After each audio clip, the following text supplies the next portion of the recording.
بسا اوقات بہت سی محنتوں کا نتیجہ انسان دیکھتا ہے کہ ضائع چلا گیا. میں نے 10 سال محنت کی، حاصل کوئی نہیں نکلا. یہ ثمرات کیا ہیں؟ محنتوں کے ثمرات کا ضیاع. کوشش آپ نے کی، قسمت کی خوبی دیکھی ہے، ٹوٹی کہاں کمن، 2-4 ہاتھ جب کے لبے بام رہ گئے. Be prepared. ایک شاعر کے یہ اشعار ہیں، وہ کمیونسٹ تھا، میں نام بھی نہیں لیتا، لیکن یہ کہ یہ اسی انقلابی، چونکہ ان کا بھی ایک انقلابی نظریہ ہے، انقلابی عمل میں یہ سارے مراحل آتے ہیں. کوئی سیٹ بیک آیا، فرض کیجئے کوئی ناکامی ہو گئی، تو اپنے ساتھیوں کو دل بندھانے کے لیے یہ فصل امیدوں کی ہمدم اس بار بھی غارت جائے گی، سب محنت صبحوں شاموں کی اب کے بھی اکارت جائے گی. میرے نبی کے ثمرات کا جو لفظ یہاں آیا ہے، وَنَقْصٍ مِّنَ الْأَمْوَالِ وَالْأَنفُسِ وَالثَّمَرَاتِ، سب محنت صبحوں شاموں کی اب کے بھی اکارت جائے گی. دھرتی کے کونوں کھدروں میں پھر اپنے لہو کی کھاد بھرو، پھر مٹی سینچو اشکوں سے، پھر اگلی رت کی فکر کرو، پھر اگلی رت کی فکر کرو، جب پھر ایک بار اجڑنا ہے. ایک فصل پکی تو بھر پایا، تب تک تو یہی کچھ کرنا ہے. ایک مقصد ہے سامنے، انقلاب برپا کرنا ہے. ایک کوشش ناکام ہو جائے کوئی پرواہ نہیں، نیکسٹ. پھر تیار رہو ناکامی کے لیے. ایسا نہ ہو جو انگریزی میں کہتے ہیں hope for the best but be prepared for the worst.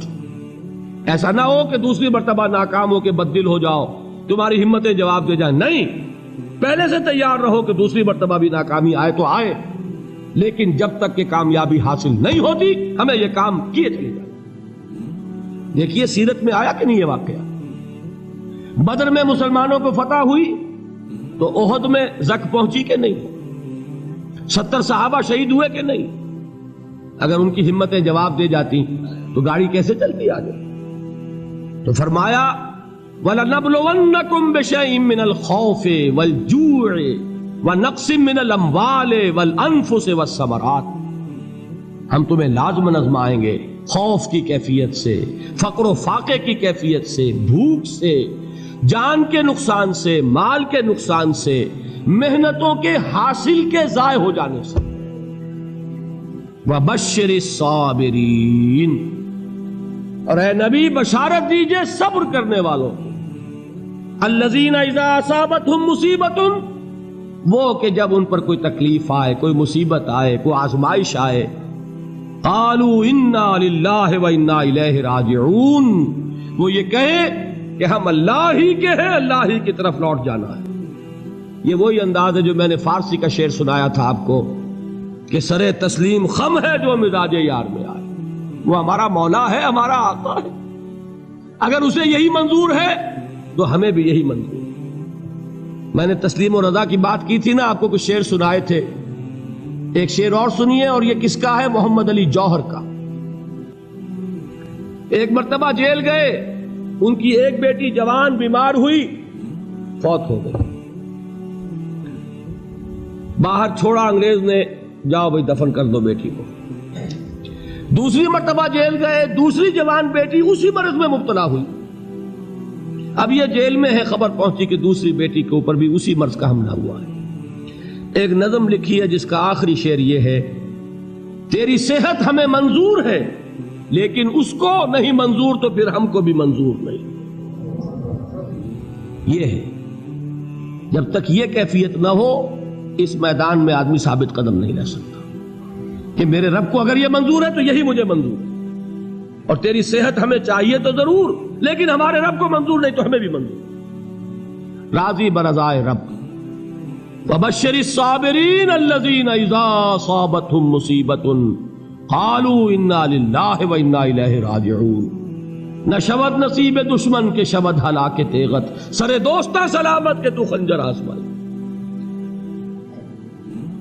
اولئک علیہم صلوات من ربہم ورحمہ، یہی ہے وہ لوگ جن پر ان کے رب کی طرف سے عنایتیں ہیں اور رحمتیں ہیں.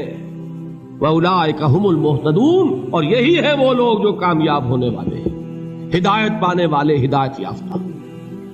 اسی سورہ بقرہ میں ذرا آگے چل کر، یہ تو ہے 20واں رکوع، 19واں رکوع، 21ویں رکوع کی پہلی آیت ہے لیس البر ان تولوا وجوہکم قبل المشرق والمغرب ولکن البر من آمن باللہ والیوم الآخر والملائکۃ والکتاب والنبیین وآتى المال على حبه ذوي القربى واليتامى والمساكين وابن السبيل والسائلين وفي الرقاب وأقام الصلاة وآتى الزكاة والموفون بعهدهم إذا عاهدوا والصابرين في البأساء والضراء وحين البأس۔ اب یہ آیت جو ہے سورۃ العصر میں جو مضامین آئے تھے سارے اس میں موجود ہیں۔ وہاں ایمان کا لفظ آیا، یہاں 5 ایمانیات کی تفصیل آ گئی، اعمال کی تفصیل آئی، اور آخری بات وہاں کیا ہے وَتَوَاصَوْا بِالصَّبْرِ، اور یہاں کیا ہے وَالصَّابِرِينَ فِي الْبَأْسَاءِ وَالضَّرَّاءِ وَحِينَ الْبَأْسِ، اور صبر کرنے والے، اصل نیکی ان کی ہے جو صبر کریں، کس میں؟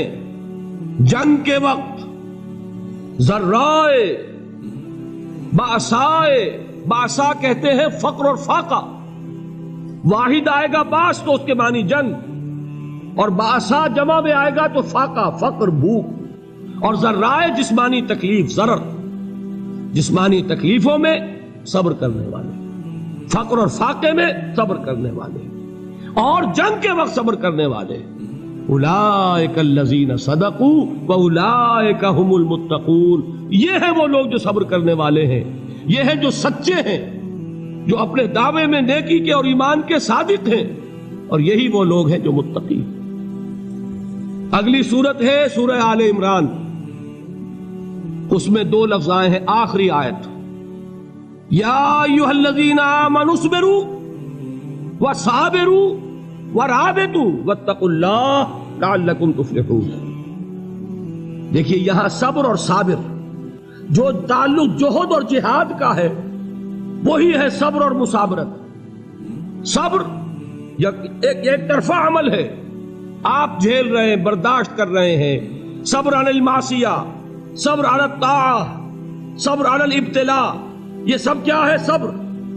اور مصابرت کیا ہے؟ صبر کا صبر سے مقابلہ۔